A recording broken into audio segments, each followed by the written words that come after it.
So friends hair style ಎಲ್ಲ ಸ್ವಲ್ಪ ಚೆನ್ನಾಗಿಲ್ಲ, ಅಡ್ಜಸ್ಟ್ ಮಾಡ್ಕೊಳ್ಳಿ. ಹಾಯ್ ಫ್ರೆಂಡ್ಸ್, ಇದು ನಿಮ್ಮ common man Satish Rajendran. Recent ಆಗಿ ಬಂದ್ಬಿಟ್ಟು ಒಂದು ಕಾನ್ವರ್ಸೇಷನ್ ಇತ್ತು. ನಾನು ಯಾರೋ ಮೆಸೇಜ್ ಮಾಡ್ತಾ ಇರೋಗ್ಲೋ ಇಲ್ಲ ಜನರಲ್ ಆಗಿ ಮಾತಾಡ್ತಾ ಇರೋಗ್ಲೋ ಇಲ್ಲಾಂದ್ರೆ ಸೊ ರೀಸೆಂಟ್ ಆಗಿ ಒಂದು ಪ್ರಾಬ್ಲಮ್ ಆಯ್ತು ನನಗೆ ಫಿಲಮ್ ಇಂಡಸ್ಟ್ರಿಯಲ್ಲಿ.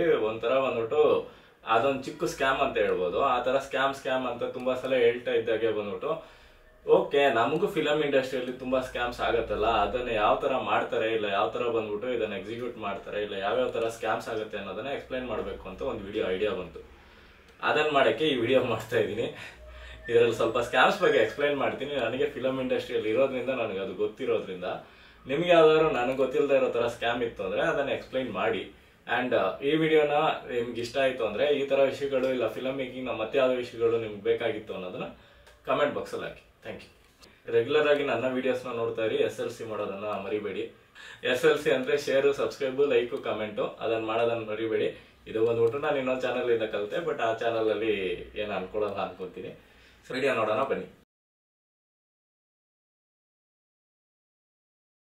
ಸೊ ಫ್ರೆಂಡ್ಸ್, ವಿಡಿಯೋ ಯಾವ್ದ್ರ ಬಗ್ಗೆ ಇತ್ತು ಅಂದ್ರೆ ಫಿಲಮ್ ಇಂಡಸ್ಟ್ರಿಯಲ್ಲಿ ಆಗೋ ಸ್ಕ್ಯಾಮ್ಸ್ ಬಗ್ಗೆ. ಸೊ ಜನರಲ್ ಆಗಿ ಬಂದ್ಬಿಟ್ಟು ಫಿಲಮ್ ಇಂಡಸ್ಟ್ರಿ ಅಂದ್ರೇನೆ ಒಂದು ಸ್ವಲ್ಪ ಜನಕ್ಕೆ ಪ್ರಾಪರ್ ಡಾಕ್ಯುಮೆಂಟೇಶನ್ ಇಲ್ಲದೆ ಇರೋ ಇಂಡಸ್ಟ್ರಿ ಅಂತ ಹೇಳ್ಬೋದು. ಬಿಕಾಸ್ ಏನಂದ್ರೆ ಇಲ್ಲಿ ಯಾರು ಬೇಕಾದ್ರೂ ಫಿಲಮ್ ಮೇಕರ್ ಆಗ್ಬೋದು ಅಂಡ್ ಯಾರು ಬೇಕಾದ್ರೂ ಪ್ರೊಡ್ಯೂಸರು ಇಲ್ಲ ಡೈರೆಕ್ಟ್ರು ಇಲ್ಲಾಂದ್ರೆ ಆಕ್ಟ್ರು ಈಸಿಯಾಗಿ ಆಗ್ಬಿಡ್ಬೋದು. ಯಾಕಂದ್ರೆ ನಾನೇನಕ್ಕೆ ಪ್ರಾಪರ್ ಡಾಕ್ಯುಮೆಂಟೇಶನ್ ಇಲ್ಲ ಅಂದ್ರೆ ಅಂತ ಹೇಳ್ತೀನಿ ಅಂದ್ರೆ ಆ ಸ್ಕೇಲ್ ಸ್ಟ್ರಕ್ಚರು ಬೇರೆ ಇಂಡಸ್ಟ್ರಿಯಲ್ಲಿ ವರ್ಕ್ ಆಗೋ ಥರ ಇಲ್ಲಿ ವರ್ಕ್ ಆಗಲ್ಲ. ಒಂದು IT ಅಲ್ಲಿ ಹೋದ್ರೆ ಅಂದ್ರೆ ಬಂದ್ಬಿಟ್ಟು ನೀವು ಒಂದು 5 ವರ್ಷ ಆಗ್ಬೇಕು, ಎಕ್ಸ್ಪೀರಿಯನ್ಸ್ ಬೇಕು ನಿಮ್ಗೆ ಮ್ಯಾನೇಜರ್ ಆಗಕ್ಕೆ ಅಂತ ಇರುತ್ತೆ. ಇಲ್ಲ ಬೇರೆ ಇಂಡಸ್ಟ್ರಿಯಲ್ಲಿ ಬೇರೆ ತರ ಇರುತ್ತೆ. ಇಲ್ಲಿ ಆ ತರ ನೋಡಿದ್ರೆ ನೆಪೋಟಿಸಮ್ ಮಾತ್ರನೇ ಇರುತ್ತೆ. ನೆಪೋಟಿಸಮ್ ಇದ್ರೆ ನೀವು ಈಸಿಯಾಗಿ ಆಕ್ಟರ್ ಆಗ್ಬೋದು ಅಂತ ಅವ್ರಿಗೂ ತುಂಬಾ ಕಷ್ಟ ಇರುತ್ತೆ. ಬಟ್ ಜನರಲ್ ಥಾಟ್ ಏನಂದ್ರೆ ನೆಪೋಟಿಸಮ್ ಇತ್ತು, ನೀವು ಒಬ್ರು ಆಕ್ಟರ್ ಮಗ ಇಲ್ಲಾಂದ್ರೆ ಒಬ್ರು ಸೆಲೆಬ್ರಿಟಿ ಮಗ ಆದ್ರೆ ಈಸಿಯಾಗಿ ಸೆಲೆಬ್ರಿಟಿ ಆಗ್ಬೋದು ಅಂತ. ಅದ್ರ ರೀಸನ್ ಏನಾಗಿರುತ್ತೆ ಅಂದ್ರೆ ಅವರು ಬಂದ್ಬಿಟ್ಟು ಆ ಎಕ್ಸ್ಪೀರಿಯನ್ಸಸ್ ನ ಈಸಿಯಾಗಿ ಅವರ ಪ್ರೀವಿಯಸ್ ಜನರೇಷನ್ ಇಂದ ಪಡ್ಕೊಂಡಿರ್ತಾರೆ. ದೇ ಆರ್ ಮೋರ್ ಎಕ್ಸ್ಪೀರಿಯನ್ಸ್ಡ್ ಅಲ್ಲ. ಇವಾಗ ನಾವೆಲ್ಲ ಬಂದ್ಬಿಟ್ಟು ನಾನೆಲ್ಲ ಫಿಲಮ್ ಬ್ಯಾಕ್ ಗ್ರೌಂಡ್ ಇಲ್ಲದೆ ಇರೋನು, ಫಿಲಮ್ ಫ್ಯಾಮಿಲಿ ಬ್ಯಾಕ್ ಗ್ರೌಂಡ್ ನನಗೆ ಯಾವ್ದು ಇದ್ದೇ ಇಲ್ಲ. ಸೊ ನಾನೆಲ್ಲ ಫಿಲಮ್ ಇಂಡಸ್ಟ್ರಿ ಬರ್ಬೇಕು ಅನ್ನೋವಾಗ ನಾನು ತುಂಬಾ ಕಲಿಬೇಕಾಗಿತ್ತು. ಫಿಲಮ್ ಅಂದ್ರೆ ಹೆಂಗ್ ವರ್ಕ್ ಆಗುತ್ತೆ, ಕ್ಯಾಮ್ರಾ ಹೆಂಗ್ ವರ್ಕ್ ಆಗುತ್ತೆ, ಡೈರೆಕ್ಷನ್ ಹೆಂಗ್ ವರ್ಕ್ ಆಗುತ್ತೆ, ಇವನ್ ಕ್ಯಾಮ್ರಾ ಲೈಟ್ ಇಡೋದು ಹೆಂಗ್ ವರ್ಕ್ ಆಗುತ್ತೆ, ರೆಕಾರ್ಡ್ ಮಾಡೋದು ಹೆಂಗ್ ವರ್ಕ್ ಆಗುತ್ತೆ, ಇದೆಲ್ಲ ಕಲಿಬೇಕಾಗಿತ್ತು. ನಾನು ತುಂಬಾ ಸಿಂಪಲ್ ಆಗಿ ಹೇಳ್ಬೇಕಾದ್ರೆ ಒಂದ್ ಶಟರ್ ಆಂಗಲ್ ರಾಂಗ್ ಆಗಿ ಇಟ್ರೆ ಬಂದ್ಬಿಟ್ಟು ಫಿಲಮೇ ಹೊಟ್ಟೋಗುತ್ತೆ. ನೀವು ಆಡಿಯೋ ರೆಕಾರ್ಡ್ ಮಾಡಿಲ್ಲ ಅಂದ್ರೆ ಕಾರ್ಪೊರೇಟ್ ವಿಡಿಯೋನೇ ನಡೆಯಲ್ಲ. ಇದೆಲ್ಲ ನಾನು ಕಲಿಬೇಕಾಗಿತ್ತು ನನ್ನ ಎಕ್ಸ್ಪೀರಿಯನ್ಸ್ ಥ್ರೂನೇ. ಇವಾಗ ಇದಕ್ಕೆಲ್ಲ ಬಂದ್ಬಿಟ್ಟು ತುಂಬಾ ಆನ್ಲೈನ್ ಇನ್ಫಾರ್ಮೇಶನ್ ಇದೆ. ಬಿಟ್ರೆ ಫಿಲಮ್ ಅಲ್ಲಿ ನೀವು ಹೆಂಗೆ ಪ್ರಾಕ್ಟಿಕಲಿ ವರ್ಕ್ ಆಗೋದು ಅನ್ನೋದಕ್ಕೆ ಇವಾಗ್ಲೂ ಬಂದ್ಬಿಟ್ಟು ಎಕ್ಸಾಕ್ಟ್ ಆನ್ಲೈನ್ ಇನ್ಫಾರ್ಮೇಶನ್ ಇರಲ್ಲ. ಯಾಕಂದ್ರೆ ತುಂಬಾ ಜನಕ್ಕೆ ತುಂಬಾ ರೀತಿಯಲ್ಲಿ ವರ್ಕ್ ಆಗುತ್ತೆ. ಅದಕ್ಕೆ ನಾನು ಇನ್ನೊಂದು ವಿಡಿಯೋನು ಮಾಡಿದ್ದೆ. ಏನಂದ್ರೆ ಡೈರೆಕ್ಷನ್ ಆಗ್ಬೇಕು ಅಂದ್ರೆ ನೀವು ಬೇರೆ ಬೇರೆ ತರ ವರ್ಕ್ಔಟ್ಸ್ ಮಾಡ್ಬೋದು. ಅಂಡ್ ತುಂಬಾ ಸಲ ಬಂದ್ಬಿಟ್ಟು ನನಗೆ ಫೋನ್ ಮಾಡೋರ್ಗೆ ಜಾಸ್ತಿ ಬೈತಾ ಇದ್ದೆ. ಹೆಂಗಂದ್ರೆ ನಿಮ್ಗೆಲ್ಲ ಇವಾಗ ಫಿಲಮ್ ವರ್ಕ್ ಆಗಲ್ಲ ಹಾಕೊಂಡ್ರು, ನಿಮ್ಗೆಲ್ಲ ಈ ತರ ಸ್ಕೇಲ್ ವರ್ಕ್ ಆಗಲ್ಲ, ಇದನ್ನೆಲ್ಲ ಬಂದ್ಬಿಟ್ಟು ನಿಮ್ಗೆ ಅರ್ಥ ಆಗಲ್ಲ ಅನ್ನೋ ತರ ಎಲ್ಲ ಬೈತಾ ಇದ್ದೆ. ಅವರೆಲ್ಲ ನನ್ನ ಮೇಲೆ ಹುಡ್ಕೊಡೋರು, ಬಟ್ ಏನು ಮಾಡಕ್ಕಾಗಲ್ಲ. ಸೊ ಜನರಲ್ ಆಗಿ ಫಿಲಮ್ ಅಲ್ಲಿ ಹೆಂಗ್ ವರ್ಕ್ ಆಗತ್ತೆ ಅನ್ನೋ ಹೇಳೋ ಪ್ರಾಸೆಸ್ ಇಲ್ವೋ, ಬಟ್ ಹೆಂಗ್ ಸ್ಕ್ಯಾಮ್ ಆಗತ್ತೆ ಅನ್ನೋ ಹೇಳೋ ಪ್ರಾಸೆಸ್ ತುಂಬಾ ಈಸಿ ಆಗಿದ್ದು ಬಿಡುತ್ತೆ. ತುಂಬಾ ಜನ ಗೊತ್ತಾಗ್ಬಿಡುತ್ತೆ ಸ್ಕ್ಯಾಮ್ ಆಗೋ ಪ್ರಾಸೆಸ್ ಅನ್ನೋದ್ರಲ್ಲಿ. ಅದರಲ್ಲಿ ಜನರಲ್ ಆಗಿ ಒಂದಷ್ಟು ಮೆಥಡ್ ನನಗೆ ಗೊತ್ತು, ಅದನ್ನ ಮಾತ್ರ ಹೇಳ್ತಾ ಇದ್ದೀನಿ. ಈ ತರ ಮೆಥಡ್ ಅಲ್ಲಿ ಇತ್ತು ಅಂದ್ರೆ ನಿಮ್ಗೆ ಅರ್ಥ ಮಾಡ್ಕೋಬಹುದು ನೀವು ಸ್ಕ್ಯಾಮ್ ಮಾಡ್ತಾ ಇದಾರೆ ಅಂದ್ಬಿಟ್ಟು ಅಂತ. ಫಸ್ಟ್ ಆಫ್ ಆಲ್ ಬಂದ್ಬಿಟ್ಟು ಟಾಪ್ ಎಂಡ್ ಇಂದಾನೆ ಬರೋಣ. ಡೈರೆಕ್ಷನ್ ಡಿಪಾರ್ಟ್ಮೆಂಟ್ ಅಲ್ಲೇ ಜಾಸ್ತಿ ಸ್ಕ್ಯಾಮ್ ನಡೆಯೋದ್ರಿಂದ ಅಲ್ಲೇ ಬರ್ತಾ ಇದ್ದೀನಿ ಅಷ್ಟೇನೆ. ಬಂದ್ಬಿಟ್ಟು ಡೈರೆಕ್ಷನ್ ಡಿಪಾರ್ಟ್ಮೆಂಟ್ ಅಲ್ಲಿ ಏನೇನು ಸ್ಕ್ಯಾಮ್ ಆಗುತ್ತೆ ಅಂದ್ರೆ ನೀನು ಡೈರೆಕ್ಟರ್ ಆಗ್ಬೋದು ಅಂತ ಹೇಳ್ಬಿಟ್ಟು ಒಂದು ಪ್ಲಾನ್ ಮಾಡ್ತಾರೆ. ಇವಾಗ ಏನಾದ್ರು ಇತ್ತು ಅಂದ್ರೆ ಹೊಸೊಬ್ರನ್ನ ಕರ್ಕೊಳ್ಳೋವಾಗ ಬಂದ್ಬಿಟ್ಟು ಹೊಸೊಬ್ರನ್ನ ಇನ್ಕ್ಲೂಡ್ ಮಾಡ್ಕೊಳ್ಳುವಾಗ ಮಚ್ಚ ನೀನ್ ಸಖತ್ತಾಗಿ ಸ್ಟೋರಿ ಹೇಳ್ತೀಯ, ನೀನು ಡೈರೆಕ್ಟರ್ ಆಗೋದು ಅನ್ನೋದು ಫ್ರೆಂಡ್ಸ್ ಹೇಳೋದು. ಬಟ್ ಇಂಡಸ್ಟ್ರಿಯಲ್ಲಿ ಇರೋರು ಹೇಳ್ತಾರೆ, ಗುರು ನಿನಗೆ ಸಖತ್ ಟ್ಯಾಲೆಂಟ್ ಇದೆ, ನೀನ್ ಡೈರೆಕ್ಟರ್ ಆಗ್ಬೋದು ಅಂತ. ಈ ತರ ಹೇಳಿದ್ರೆ ನಿಮ್ಮನ್ನವರು ಯಾಮರಿಸ್ತಾ ಇದಾರೆ, ಇಲ್ಲ ಪುಂಕ್ತಾ ಇದಾರೆ, ಇಲ್ಲ ಅಂದ್ರೆ ಸ್ಕ್ಯಾಮ್ ಮಾಡ್ತಾ ಇದಾರೆ ಅಂತ. ಸೊ ಇವಾಡಕ್ಕೂ ಬೇರೆ ಬೇರೆ ರೀಸನ್ಸ್ ಇರುತ್ತೆ. ಏನಂದ್ರೆ ಜನರಲ್ ಆಗಿ ಯಾಮರ್ಸೋದೇನು ಅಂದ್ರೆ ನಾವು ಅನ್ಕೊಂತೀವಿ ಓಕೆ ಇವ್ನು ಹೇಳೋದನ್ನ ನೋಡಿ ಇವ್ನಿಗೆ ಡೈರೆಕ್ಷನ್ ಟ್ಯಾಲೆಂಟ್ ಇದೆ ಅಂತ, ಇವ್ನು ಚೆನ್ನಾಗಿ ಮಾಡ್ಬಿಡ್ಬೋದು ಅಂತ ಅನ್ಕೊಂತೀವಿ. ಅದನ್ನ ಹೇಳ್ಬಿಟ್ಟು ಒಬ್ಬೊಬ್ಬರನ್ನ ಹುರಿದುಂಬಿಸೋದು. ಹೆಂಗಂದ್ರೆ ನಾನೇ ತುಂಬಾ ಜನಕ್ಕೆ ಒಂದಿಬ್ಬರಿಗೆ ಹೇಳಿದ್ದೀನಿ, ತಪ್ಪಾಯ್ತು ಅಂತ ಫೀಲ್ ಆಗಿದ್ದೀನಿ. ಅದು ಬೇರೆ ವಿಷಯಕ್ಕೆ ಹೇಳ್ತೀನಿ. ಬಟ್ ಆದ್ರೆ ಜನರಲ್ ಆಗಿ ಏನಾಗುತ್ತೆ ಅಂದ್ರೆ ನೀನ್ ಡೈರೆಕ್ಟರ್ ಆಗ್ಬಿಡ್ಬೋದು ಅಂತ ಹೇಳಿದ್ರೆ ತುಂಬಾನೇ ಕಷ್ಟ ಇರುತ್ತೆ. ಡೈರೆಕ್ಟರ್ ಅಂದ್ರೆ ನಿಮ್ಗೆ ಎಲ್ಲಾ ಕ್ರಾಫ್ಟ್ ಗೊತ್ತಿರ್ಬೇಕು, ಎಲ್ಲಾದ್ರ ಮೇಲೆ ಕಮೆಂಡ್ ಇರ್ಬೇಕು. ಹಂಗಂದ್ರೆ ಎಲ್ಲದನ್ನು ಎಕ್ಸ್ಪ್ಲೈನ್ ಮಾಡಕ್ ಗೊತ್ತಿರ್ಬೇಕಲ್ಲ, ಅದಕ್ಕೊಂದು ಎಕ್ಸ್ಪೀರಿಯನ್ಸ್ ಆಗುತ್ತೆ. ಆ ಎಕ್ಸ್ಪೀರಿಯನ್ಸ್ ನಿಮ್ಗೆ ಬಿಗಿನಿಂಗ್ ಅಲ್ಲಿ ಇರಲ್ಲ. ಸೊ ಬಿಗಿನಿಂಗ್ ಅಲ್ಲಿ ನಿಮ್ಗೆ ಇಲ್ಲ ಅಂದ್ರೆ ಫಸ್ಟ್ ಬಂದ್ಬಿಟ್ಟು ನೀವು ಅಸಿಸ್ಟೆಂಟ್ ಡೈರೆಕ್ಟರ್ ಆಗಿರ್ಬೇಕು, ಅದಾದ್ಮೇಲೆ ಅಸೋಸಿಯೇಟ್ ಡೈರೆಕ್ಟರ್ ಆಗ್ಬೇಕು, ಅದಾದ್ಮೇಲೆ ಕೋ ಡೈರೆಕ್ಟರ್ ಆಗ್ಬೇಕು, ಅದಾದ್ಮೇಲೆ ಡೈರೆಕ್ಟರ್ ಆಗ್ಬೇಕು. ಈ ತರ ಒಂದ್ 4 ಪ್ರಾಸೆಸ್ ಇರುತ್ತೆ. ಪ್ರಾಸೆಸ್ ಏನಕ್ಕೆ ಇರುತ್ತೆ ಅಂದ್ರೆ ನೀವು ಇದನ್ನೆಲ್ಲ ಬಂದ್ಬಿಟ್ಟು ಇದೆಲ್ಲ ಮಾಡಕ್ಕಾಗಲ್ಲ ಅಂತಿಲ್ಲ, ಬಟ್ ಇದೆಲ್ಲ ಎಕ್ಸ್ಪೀರಿಯನ್ಸ್ ಆಗ್ಬೇಕಲ್ಲ ನಿಮ್ಗೆ. ಅಸಿಸ್ಟೆಂಟ್ ಡೈರೆಕ್ಟರ್ ಆಗಿ ಎಕ್ಸ್ಪೀರಿಯನ್ಸ್ ಆದ್ರೆ ಬಂದ್ಬಿಟ್ಟು ಒಬ್ಬ ಅಸಿಸ್ಟೆಂಟ್ ಡೈರೆಕ್ಟರ್ ಏನ್ ಕೆಲಸ ಮಾಡ್ತಾನೆ ಅಂತ ಗೊತ್ತಾಗುತ್ತೆ. ಆಮೇಲೆ ಅಸೋಸಿಯೇಟ್ ಡೈರೆಕ್ಟರ್ ಆಗುವಾಗ ಅಸಿಸ್ಟೆಂಟ್ ಡೈರೆಕ್ಟರ್ ಇಂತ ಮೇಲ್ಗಡೆ ಇರೋನು ಏನಕ್ಕೆ ಕೆಲಸ ಮಾಡ್ತಾನೆ ಅಂತ ಗೊತ್ತಾಗುತ್ತೆ. ಆಮೇಲೆ ಕೋ ಡೈರೆಕ್ಟರ್ ಮಾಡುವಾಗ ಏನೋ ಅಂತ ಆಮೇಲೆ ಡೈರೆಕ್ಷನ್ ಗೊತ್ತಾಗುತ್ತೆ. ಈ 4 ಪ್ರಾಸೆಸ್ ನ ನೀವು ಫೀಲ್ ಆಗೋವಾಗ ಓಕೆ ಒಂದ್ 2-3 ಮೂವಿ ಕ್ರಾಸ್ ಆಗಿರ್ತೀರಾ, ಅದಾದ್ಮೇಲೆ ಬಂದ್ಬಿಟ್ಟು ನಿಮ್ಗೆ ನನಗೆ ಡೈರೆಕ್ಷನ್ ಗೊತ್ತಾ ಇಲ್ವಾ ಅನ್ನೋದು ಗೊತ್ತಾಗುತ್ತೆ. ಪ್ಲಸ್ ಬಂದ್ಬಿಟ್ಟು ನಾನು ಇಂಡಸ್ಟ್ರಿಯಲ್ಲಿ ನೆಕ್ಸ್ಟ್ ಸರ್ವೈವ್ ಮಾಡ್ತೀನಾ ಇಲ್ವಾ ಅನ್ನೋದು ಗೊತ್ತಾಗುತ್ತೆ. ಸೊ ಇದನ್ನ ನಿಮ್ಗೆ ಯಾರು ಹೇಳಲ್ಲ. ಒಂದು ಶಾರ್ಟ್ ಫಿಲಮ್ ಮಾಡಿದ ತಕ್ಷಣ ನೀನ್ ಡೈರೆಕ್ಟರ್ ಆಗ್ಬೋದು ಅಂತ ಮುಂಚೆ ಹೇಳ್ತಾ ಇರೋರು. ಆಮೇಲೆ ಇವಾಗ ಬಂದ್ಬಿಟ್ಟು ಜನರಲ್ ಆಗಿ ಏನಂದ್ರೆ ಮೇ ಬಿ ಇಂಡಸ್ಟ್ರಿಯಲ್ಲಿ ಒಂದು ಹಿಟ್ ಫಿಲಮ್ ಅಲ್ಲಿ ವರ್ಕ್ ಮಾಡಿದ್ರೆ, ಇಲ್ಲಾಂದ್ರೆ ಬಂದ್ಬಿಟ್ಟು ಯಾವ್ದಾದ್ರು ಒಂದು ಬ್ಲಾಕ್ ಬಸ್ಟರ್ ಇಲ್ಲಾಂದ್ರೆ ದೊಡ್ಡ ಡೈರೆಕ್ಟರ್ ಕೆಳಗಡೆ ನೀವು ವರ್ಕ್ ಮಾಡ್ಬಿಟ್ರೆ ಸಾಕು ಅಂತ ಹೇಳೋರಲ್ಲ, ಆ ಥರ ಎಲ್ಲ ಹೇಳೋರು. ನನ್ನ ಫ್ರೆಂಡ್ ಒಬ್ರು ಬಂದ್ಬಿಟ್ಟು ಜನರಲ್ ಆಗಿ ಹೇಳ್ತೀನಿ, ಸಲಾರ್ ಟೀಮಲ್ಲೂ ವರ್ಕ್ ಮಾಡ್ತಾ ಇದ್ರು. ಅವರು ಇನ್ನ ಡೈರೆಕ್ಟರ್ ಆಗಕ್ಕೆ ಕಷ್ಟ ಪಡ್ತಾ ಇದಾರೆ. ಅವರು ಇನ್ನ ಡೈರೆಕ್ಟರ್ ಆಗಿಲ್ಲ. ಇಟ್ ಡಸಂಟ್ ಮೀನ್ ಸಲಾರ್ ಟೀಮಲ್ಲಿ ವರ್ಕ್ ಮಾಡಿದ ತಕ್ಷಣ ನೀವು ಡೈರೆಕ್ಟ್ ಆಗ್ಬಿಡ್ತೀರಾ, ಆ ಥರ ಏನೂ ಇಲ್ಲ. ಅದೆಲ್ಲ ಬಂದ್ಬಿಟ್ಟು ಅದೆಲ್ಲ ಒಂದು ಹಾಕ್ಸ್ ಇರುತ್ತೆ. ಹಂಗಂದ್ರೆ ಈ ಟೀಮಲ್ಲಿ ವರ್ಕ್ ಮಾಡಿದ್ರೆ ನಾವು ಡೈರೆಕ್ಟರ್ ಆಗ್ಬಿಡ್ಬೋದು ಅಂತ ಇರುತ್ತೆ, ಅದೆಲ್ಲ ನಂಬೇಡಿ. ಅಂಡ್ ಈ ತರ ಹೇಳೋರು ಫ್ರೆಂಡ್ಸ್ ಹೇಳೋರು ಬಂದ್ಬಿಟ್ಟು ನಾರ್ಮಲ್ ಆಗಿರುತ್ತೆ. ಬಟ್ ಸ್ಕ್ಯಾಮ್ ಮಾಡೋರು ಹೇಳ್ತಾರಲ್ಲ, ಅವ್ರು ನಿಮ್ಮನ್ನ ಯೂಸ್ ಮಾಡ್ಕೊಳಕ್ಕೆ ಅಂತಾನೆ ಹೇಳ್ತಾರೆ ಇದು. ಯಾಕಂದ್ರೆ ಅವ್ರ ಇಂಡಸ್ಟ್ರಿಯಲ್ಲಿ ತುಂಬಾ ವರ್ಷದಿಂದ ಇದ್ದಾರೆ, ಅವ್ರಿಗೆ ತುಂಬಾ ಇಂಡಸ್ಟ್ರಿ ಇನ್ನೂ ನೋಟ್ಸ್ ಗೊತ್ತು.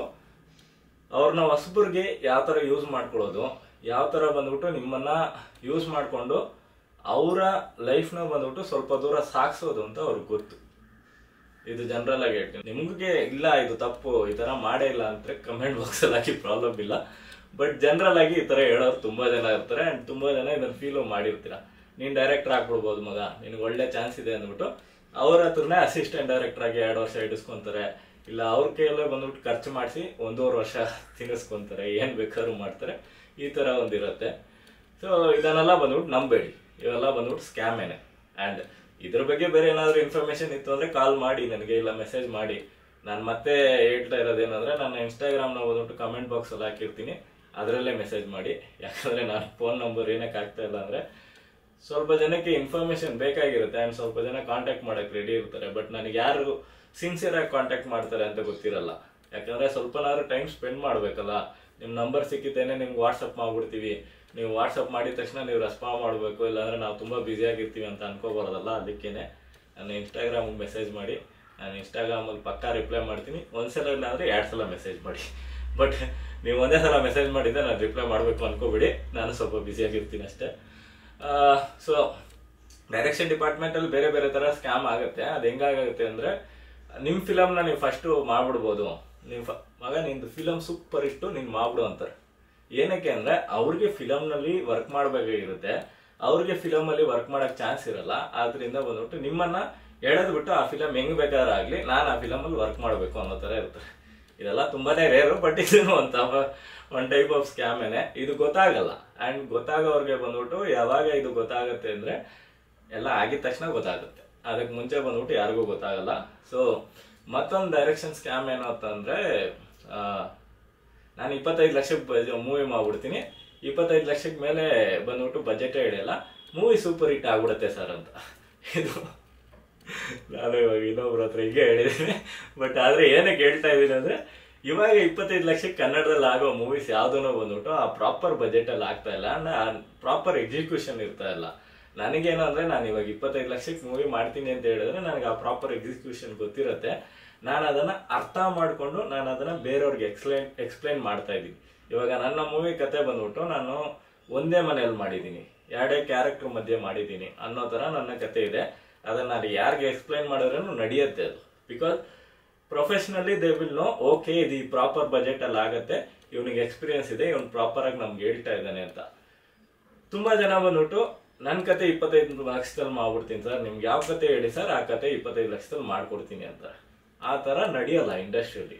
ಆ ತರ ಏನಕ್ಕೆ ನಡೆಯಲ್ಲ ಅಂದ್ರೆ, ಒಂದು ಕತೆಗೆ ಅಂತ ಒಂದು ವ್ಯಾಲ್ಯೂ ಇರುತ್ತೆ, ಒಂದು ಕತೆಗೆ ಒಂದು ಪ್ರೊಡಕ್ಷನ್ ಇರುತ್ತೆ. ಇಲ್ಲ ಅಂದ್ರೆ ಬಂದ್ಬಿಟ್ಟು ಒಂದು ಕತೆನ ನೀವು ಪ್ರೆಸೆಂಟ್ ಮಾಡ್ಬೇಕು ಅಂದ್ರೆ ಅದನ್ನ ಒಂದು ಪ್ರಾಪರ್ ಬಜೆಟ್ ಅಲ್ಲಿ ಇಟ್ಕೋಬೇಕಾಗಿರುತ್ತೆ. ಆ ತರ ಹೇಳ್ತೇನೆ ಕನ್ನಡದಲ್ಲಿ ಎಕ್ಸಾಕ್ಟ್ಲಿ ಇವಾಗ ಪ್ರಾಬ್ಲಮ್ ಏನ್ ಮಾಡ್ತಾ ಇದಾರೆ ಅಂದ್ರೆ, ಲೋ ಬಜೆಟ್ ಅಲ್ಲೇ ಪ್ರೊಡ್ಯೂಸರ್ ಸಿಗ್ತಾ ಇದಾರೆ ಅಂತ ಸರ್ 30 ಲಕ್ಷದಲ್ಲಿ ಮಾಡ್ಬಿಡ್ತೀನಿ ಅಂತಾರೆ. ಒಂದೊಂದು ಫಿಲಮ್ 30 ಲಕ್ಷದಲ್ಲಿ ಆಗಲ್ಲ ಅಂತ ನಮಗೂ ಗೊತ್ತು, ಡೈರೆಕ್ಟರ್ಗೂ ಗೊತ್ತು, ಇವನ್ ಪ್ರೊಡ್ಯೂಸರ್ಗೂ ಅದೊಂದ್ಸಲ ಗೊತ್ತಾಗತ್ತೆ. ಹೊಸ ಪ್ರೊಡ್ಯೂಸರ್ಸ್ ಬರೋದ್ರಲ್ಲಿ ಇದೇ ಪ್ರಾಬ್ಲಮ್ ಇರುತ್ತೆ, ಅವ್ರಿಗೆ ಗೊತ್ತಾಗಲ್ಲ, ಇಂಡಸ್ಟ್ರಿ ಪ್ರೊಡ್ಯೂಸರ್ಸ್ ಗೊತ್ತಾಗತ್ತೆ. ಈ ಕತೆ 30 ಲಕ್ಷದಲ್ಲಿ ಆಗಲ್ಲಪ್ಪ, ಈ ಕತೆ ಬಂದ್ಬಿಟ್ಟು 30 ಲಕ್ಷದಲ್ಲಿ ಪ್ರಾಬ್ಲಮ್ ಇರಲ್ಲ ಅಂತ ಹೇಳಿ.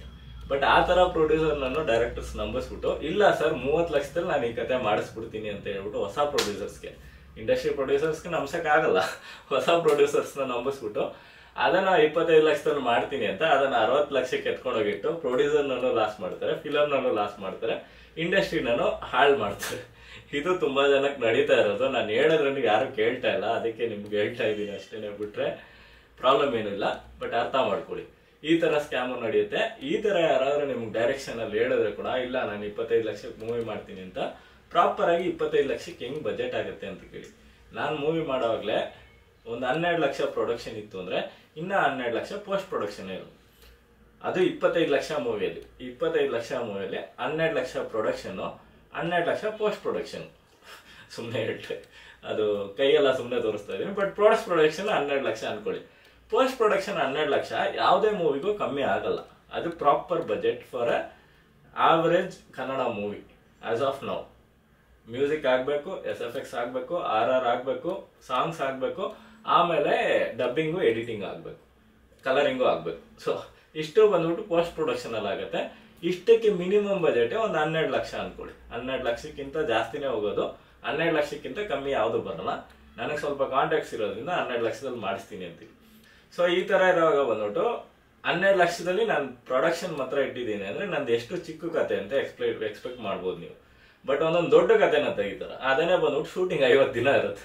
ಆ ಶೂಟಿಂಗ್ 50 ದಿನನ ಇಲ್ಲ ಸರ್ 12 ಲಕ್ಷದಲ್ಲಿ ಮುಗಿಸ್ತೀನಿ, 25 ಲಕ್ಷದಲ್ಲಿ ಮೂವಿ ಮಾಡ್ಬಿಡ್ತೀನಿ ಅಂತ ಹೇಳಿದ್ರೆ ಯಾವನಾದ್ರೂ ನಂಬಕ್ಕಾಗತ್ತಾ? ಪ್ರಾಪರ್ ಪ್ರೊಡ್ಯೂಸರ್ಗೆ ಅದು ಗೊತ್ತಿರುತ್ತೆ. ತುಂಬಾ ಜನ ಪ್ರೊಡ್ಯೂಸರ್ಸ್ ಹೊಸಬ್ರು ಅಂತ ನನಗೆ ಯೂಟ್ಯೂಬ್ ಇಂದ ಮೆಸೇಜ್ ಎಲ್ಲ ಮಾಡ್ತಾರೆ. ಅವ್ರಿಗೆ ಅದು ಗೊತ್ತಾಗೋದಿಲ್ಲ, ಅವ್ರು ನಾವು ಏನು ಸಪೋರ್ಟ್ ಮಾಡೋಕ್ಕಾಗಲ್ಲ. ಆತರ ದೇ ಎಕ್ಸ್ಪೆಕ್ಟ್ ಅಲ್ಲ. ಏನು ಅಂದ್ರೆ ನೀವು ನನಗೆ ಸಪೋರ್ಟ್ ಮಾಡಬೇಕು, ನಾನು ನಿಮ್ಗೆ ಚಾನ್ಸ್ ಕೊಡ್ತಾ ಇದ್ದೀನಿ, ನಾನು ಪ್ರೊಡ್ಯೂಸರು, ನಾನು ಹೇಳಿದ್ದೆಲ್ಲ ಕೇಳ್ಬೇಕು.